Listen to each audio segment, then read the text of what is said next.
Gnanam paramam dheyam. Knowledge is supreme.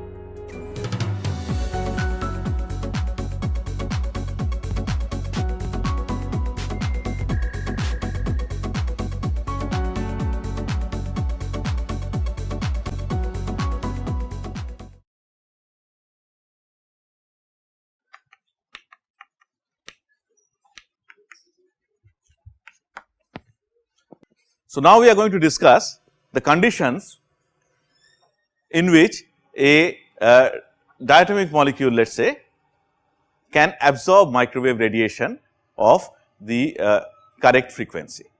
Okay. I started off writing selection rules, but then I remembered that there is something beyond selection rules as well. So, it is better to say conditions of microwave activity. Okay. You might know the conditions already, it is just that we are going to arrive at the conditions in a little more formal manner. Okay. And when we do that, we start from what we had written in the previous discussion. We start from your transition moment integral. Okay. What is the transition moment integral for a rigid rotor for transition from say J to J dash? Talking about J to J dash and M to M dash kind of transition. Is the problem clear what we are trying to do? We are saying that we are going to discuss a transition of a rigid rotor from quantum number J M combination to a combination of quantum numbers J dash and M dash. Okay. What do I have to do? I have to write the integral. Now, while writing the integral, we have to remember something, it is not a simple integral, right. How many variables are there? 2, theta and phi.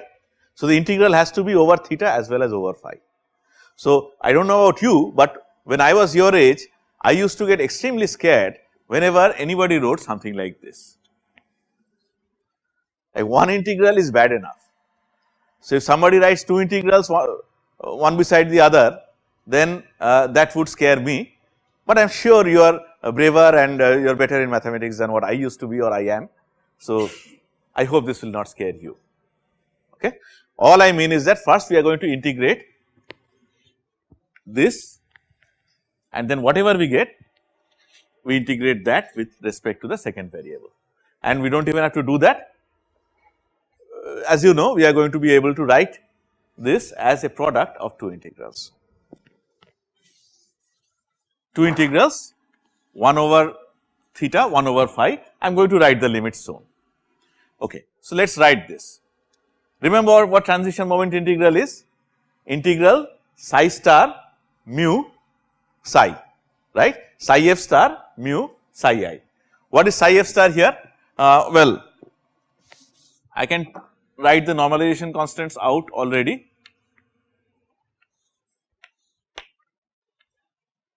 Let us say I write the normalization condition normalization constant of the destination level as n dash, alright, n dash, then you have P J dash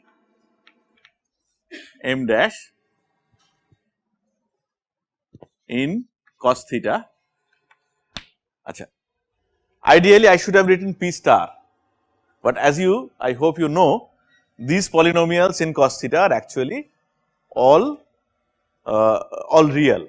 So, star does not arise here, but the next part, the phi part, what is the phi part?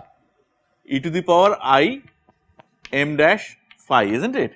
But since I am writing it in the first one has to be complex conjugate, right. So, this I have to write the complex conjugate of it. What is the complex conjugate of e to the power I m dash phi? Minus, that is very simple, e to the power minus I m dash phi, right. What do I have to write next? I have to write the expression for mu, right. We will come back to this in a minute, mu. Then I write the initial wave function, that would be Pj mod m of cos theta e to the power I capital M phi. Now I do not have to write complex conjugate, right. The second wave function we write just itself multiplied by d tau. What did you tell me d tau was in the previous discussion? D tau is, Gurjot told us what? Sin theta d theta d phi, right? We do not worry about dr because r is not changing. Sin theta d theta d phi. Now let us write the limits. Since I have written sin theta first, second one will have limits of sin theta, theta, right? What are the limits of theta? 0 to pi or 2 pi? Pi. And what are the limits of phi? 0 to 2 pi, okay. And of course, I have to multiply it by the normalization constant of the first one as well. What I will do is, the whole thing I will write maybe as a stylized normalization constant n, okay. Now, before proceeding any further, let me express it like this, n multiplied by, now see the two variables are independent of each other. So, I can write this double integral as a product of the integral in theta and integral in phi, right. Whatever is phi will become constant as far as theta is concerned and will come out of the integral. So, I can write it like this n multiplied by 0 to 2 pi e to the power, and I can simplify while writing this I m minus m dash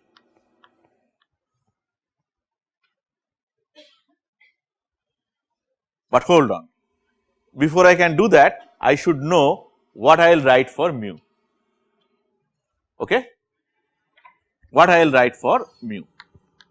Now mu as you know is a vector sum of mu x plus mu y plus mu z,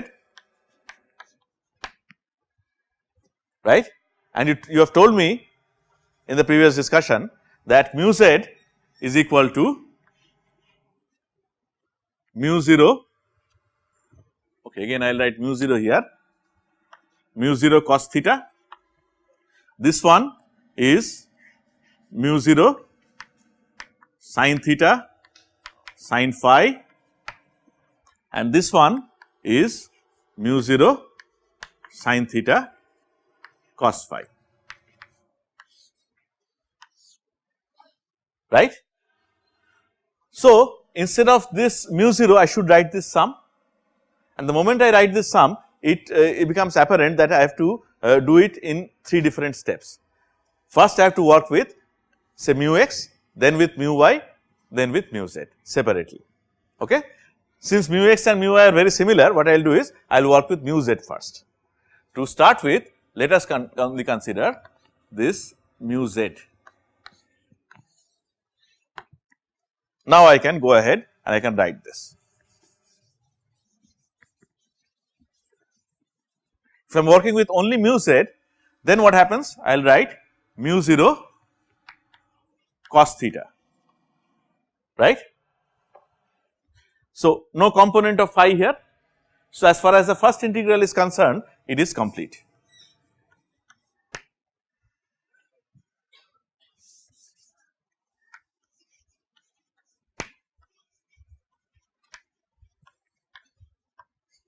So, that comes in the second integral, which consists of your which is in terms of theta.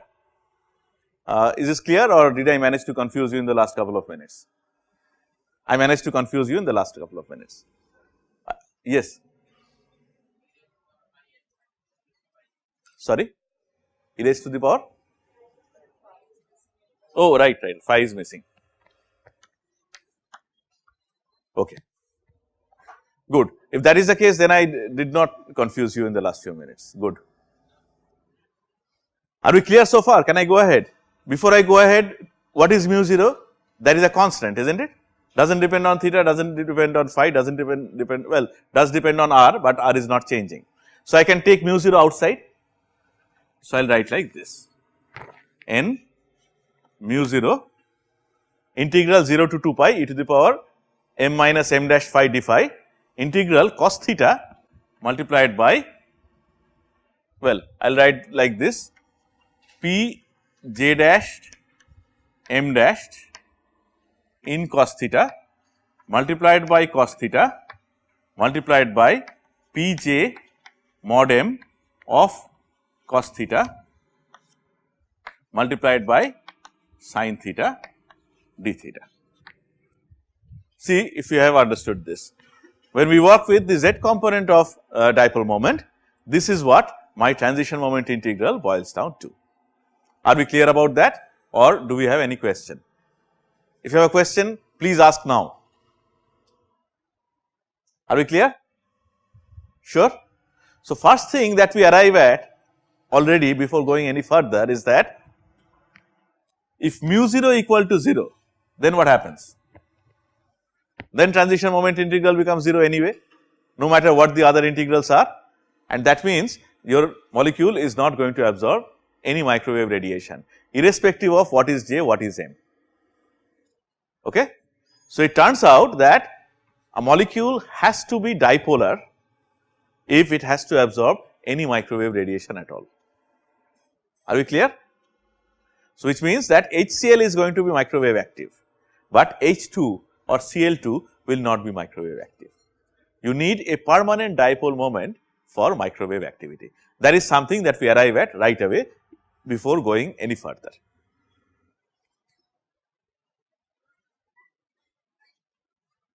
You knew this already, didn't you? Right? You knew this, but then this is how it comes.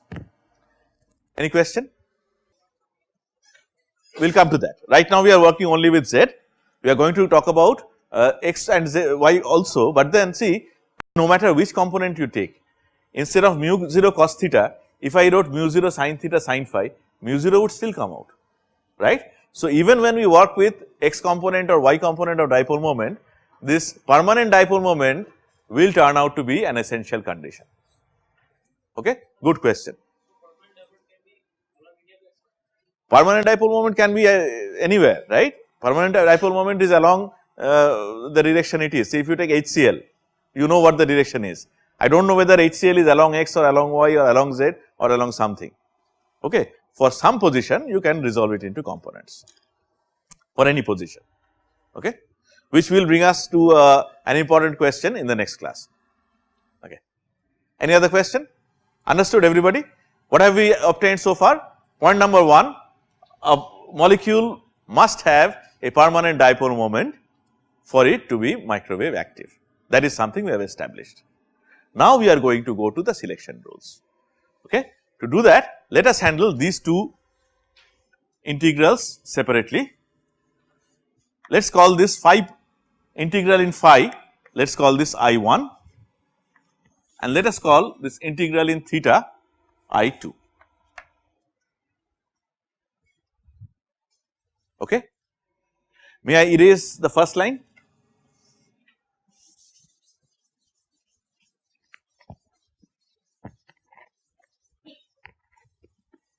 Do not forget, as of now we are working only with the Z component of the dipole moment. Okay. What is I1?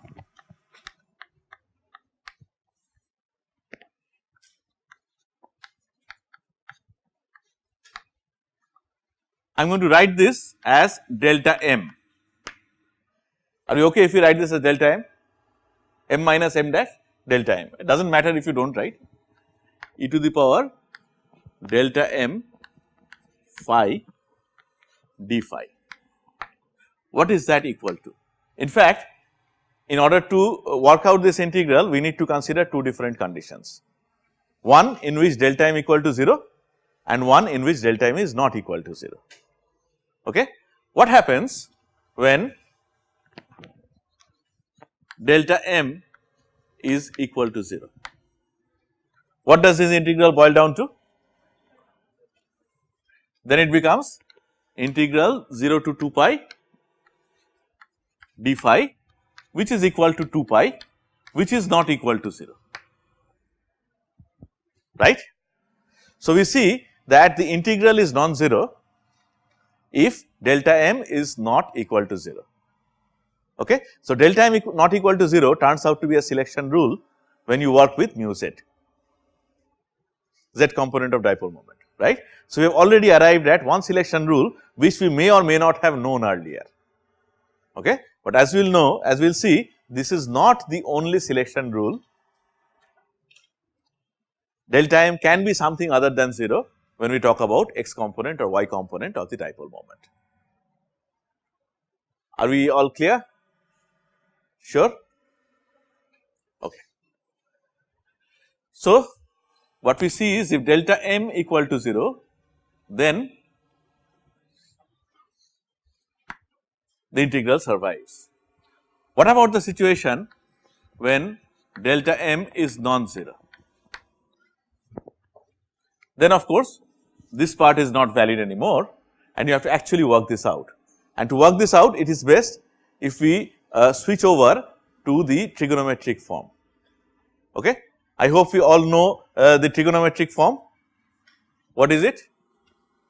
E to the power I k phi, or maybe I will write it directly, e to the power I delta m phi is equal to what? Cos delta m phi plus I sin delta m phi, alright. So, suppose I put this in here. So, this would be equal to integral 0 to 2 pi, this d phi will be integral 0 to 2 pi cos delta m phi d phi plus I integral 0 to 2 pi sin delta m phi yak.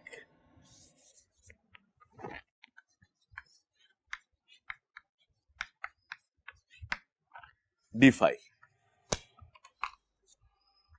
What is the integral in this case? Integral cos k phi d phi between limit 0 to 2 pi. 0 and 2 pi are the same points in space, isn't it? So, whatever is the value of cos phi will be the same, well, cos k phi. So, the first integral is 0, similarly second integral is also 0, okay. So, what we see is very important then, that in case of delta m equal to 0, transition takes place. In case of delta m equal to not equal to 0, transition cannot take place. That is a selection rule already, okay. When you work with the z component of the dipole moment, then it is essential that there should be no change in m, okay. If you want to think physically, what does it mean? What is m? Z component of angular momentum, okay. If you are working with mu z, right, that means actually, well, we will study this later, it means that you are working with the z component of the electric field that you are using, okay. Field is in this direction, angular momentum is also in this direction. Is there any reason why the angular momentum would turn? No, right. That is why delta m cannot be equal to 0 when you are working with mu z. More about this when we come to it from your time dependent perturbation theory. But let us now move on to I2. Are we okay with I1? Do we agree that delta m must be equal to must not be equal to 0? Yes. Sorry, must be equal to 0. What am I saying? Delta m must be equal to 0. Yeah. Of course. What he's saying is that we agree that using mu z, delta m has to be equal to 0. But can it still be non-zero using mu x and mu y? The answer is maybe yes. We will see to it. We will see. We do not know yet. But when we talk about mu z, definitely delta m has to be equal to 0 for the transition to have any chance. Okay. It is still going to be a disallowed transition if I2 is 0. Alright. So, let us now see what I2 boils down to. Do not forget, we are working with the z component of the dipole moment. And since we are going to do work with I2 and we are already done with I1, instead of writing it once again, may I just erase everything other than I2? Great, thank you.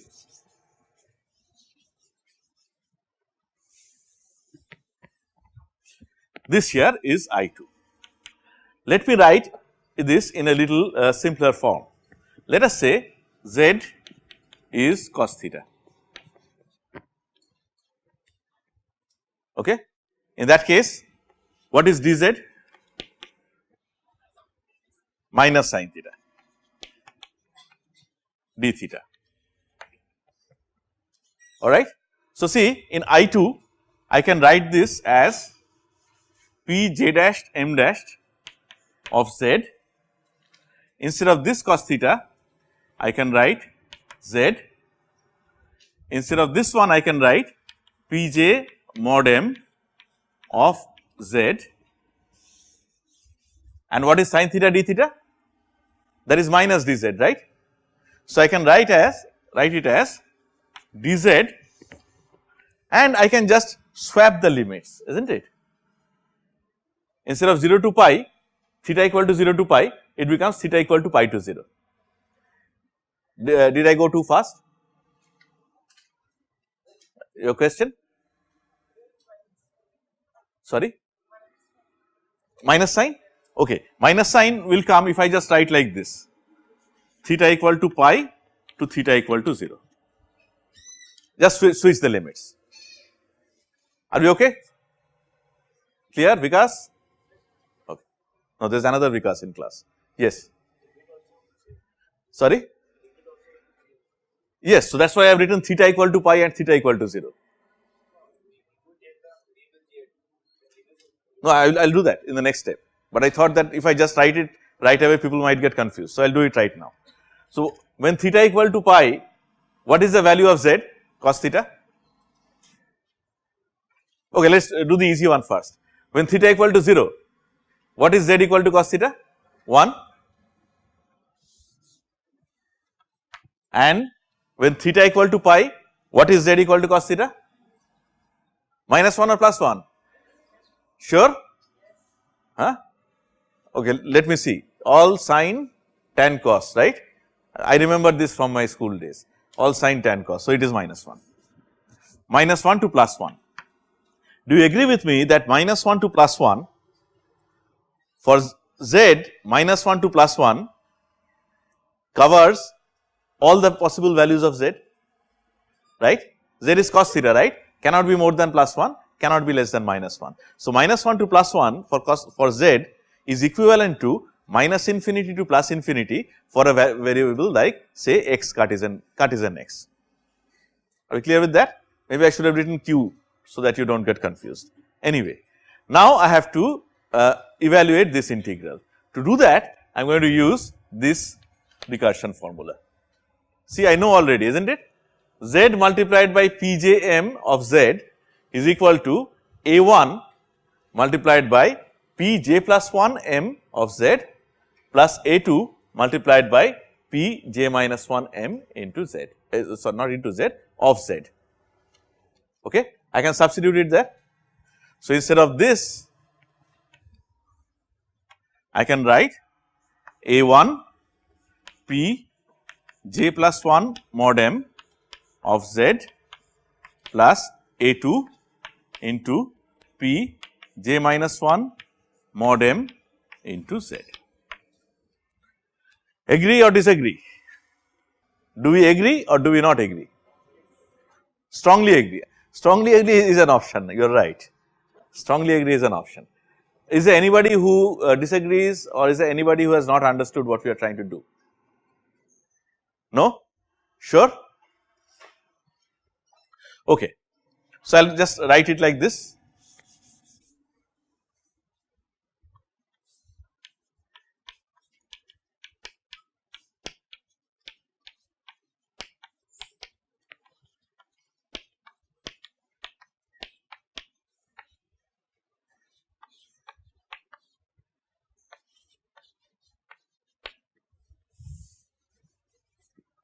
Alright. I can write it as a sum of two integrals now. It becomes A1 integral minus 1 to plus 1 P j dash. Now, instead of m dash, I might as well write just m, isn't it? Because we have already seen from the first from solution of I1 that m has to be equal to m dash, right, delta m must be 0, mod m of z p j mod m of z dz plus a2 integral minus 1 to plus 1 p j dash mod m of z multiplied by, what did I do? This is j plus 1, isn't it? P j minus 1 mod m of z dz.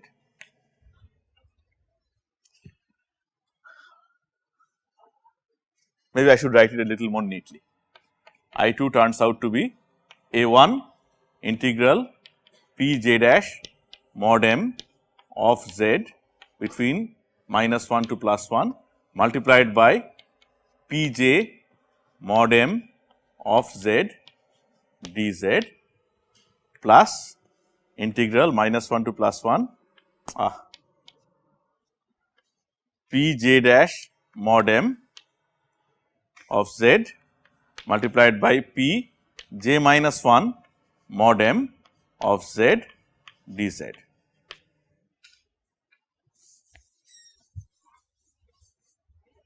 Okay. Do we agree that this is I2? Okay.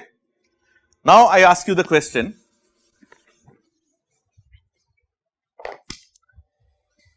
these Legendre polynomials are wave functions, right?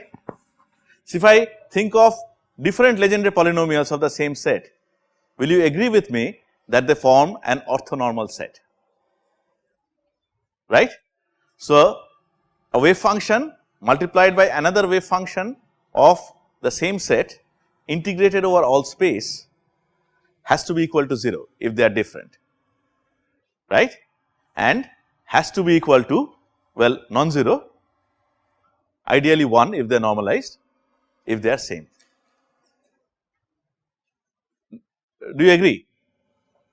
Now, in that case, if you agree, tell me, when will this first integral survive? We have already discussed that this minus 1 to plus 1 limit is actually all space, right? When is this going to survive then? When will this survive? This will survive only when j dash equal to j plus 1. Is that right? And in that case, the second integral becomes 0. When will the second integral survive? Only when j dash equal to j minus 1. Is that right? This leads us to the condition that j dash must be equal to j plus minus 1 or delta j equal to plus minus 1.